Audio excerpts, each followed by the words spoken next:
जैकबाबाद में खबर ॾींदा हलूं। ब्यूरो चीफ वसीम इकबाल की रिपोर्ट मुताबिक जैकबाबाद के शहर दस्ती बिरादरी की एक अहम मीटिंग कई, जैमें दस्ती खानदान की पहचान, दस्ती खानदान की शान, मीर हाजी गुलाम मुर्तज़ा दस्ती यूसी चेयरमैन दिलदार दस्ती पंहिंजी दस्ती बिरादरी के बुधायो त असांजा 2 वोट तीर के ॾियूं था, जंहिंजा उम्मीदवार मीर एजाज हुसैन खान जखरानी और हाजी शेर मोहम्मद मुगेरी है।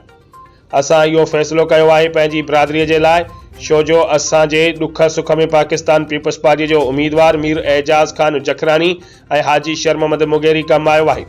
ऐं असां पंहिंजी जैकबाबाद जी सॼी बिरादरी खां उम्मीद करियूं था त तीर के वोट ॾेई कामयाब कंदा। दस्ती बिरादरी के मुअज़्ज़िज़िन में शामिल सिंध यूनाइटेड पार्टी यूसी दस्ती जो सदर हाजी महमद आलम दस्ती, महमद इस्माइल दस्ती, धनी बख्श दस्ती, शमीर खान दस्ती, वली मोहम्मद दस्ती, हाजी अर्ज मोहम्मद दस्ती, मीर ताहिर अली दस्ती, डॉक्टर मोहम्मद यूनुस दस्ती, अल्लाह रखियो दस्ती, फैज़ मोहम्मद दस्ती, अब्दुल मालिक दस्ती हुआ। ऐं वॾे जे फ़ैसिले के कबूल कंदे सॼी बिरादरी ऐलान कयो, जेको तव्हां चयो असां सभु तीर के वोट ॾींदासीं।